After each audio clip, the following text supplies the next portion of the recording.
এলো 10 টাকাতে নৌকা পার হইলাম, বুঝছেন? 3 জনের মানুষ 30 টাকা। এখন আছি বর্তমানে ফুলপুরের সাকুয়াই বাজার, গুদারাঘাট। গুদারাঘাটে এটা খুব পুরাতন একটা নদী, নাম হইল কংস নদী। আপনাদের দেখাচ্ছে আমি, সমস্যা নাই। এই ভিডিওটা ছিল মূলত ঈদ উপলক্ষে গ্রামের একটা পরিবেশে ঘোরাফেরার জায়গা।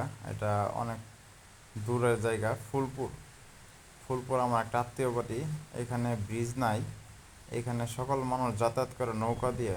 আর আমরা যখন এই জায়গায় পৌঁছাছি তখন এখানে যে নৌকা যে পারাপার করে যে লোকটা, সেই লোকটা খাওয়া দাওয়া করার জন্য বাইরে চলে গেছিলো। এই জন্য আমরা নিজেরাই দড়ি টান দিয়ে নৌকা এপার থেকে ওপারে নিয়ে যাই, কারণ নৌকা লোক না, এখন আমাদের তো যেতে হবে। এই জন্য এখানে নৌকা এক পাশ থেকে আরেক পাশে দড়িতে বাঁধা আছে, যে যার মতো আসে এদিক থেকে ওদিক দিয়ে নৌকা দিয়ে পারাপার হয়। তবুও আমাদের ভাড়া দিতে হয়েছে 10 টাকা করে জন প্রতি। আমরা ছিলাম তিনজন জন প্রতি 30 টাকা ভাড়া দিয়ে নৌকার দিয়ে আপনার পারাপার করি। তো আসলে এই ভিডিওটা ব্লগ করা হয়েছিল অনেক আগে, তো সময়ের অভাবে দিতে পারিনি, দুঃখিত।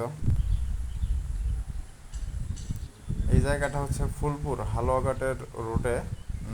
নাগলা থেকে আপনার সাকোয়াই বাজার থেকে আবার রামসোনা, দলাকান্দা, মানে অনেক জায়গা আর কি, অনেক প্রত্যন্ত একটা গ্রাম এটা।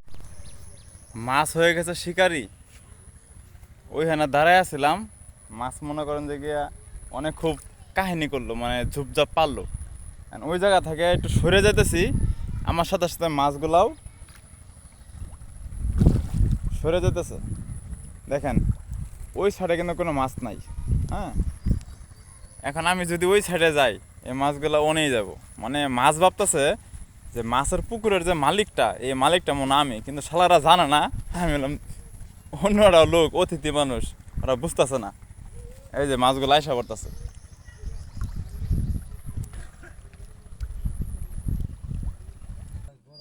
প্রত্যন্ত এই গ্রামে রাস্তাঘাটগুলো এতটাই খারাপ ছিল যা মাথা নষ্ট। অটো দিয়ে যাওয়া খুব টাফ হয়ে গেছে, এখানে প্রায়শই অ্যাক্সিডেন্ট হয়। অনেক বছর পরে আসলাম এই জায়গাটা, খুব ভালো লাগলো, এই জন্য আপনাদের সাথে শেয়ার করা বিষয়গুলো। অনেকে লং ভিডিও দেখে না, তবুও স্মৃতি হিসেবে ধরে রাখার জন্য লং ভিডিওটা করা।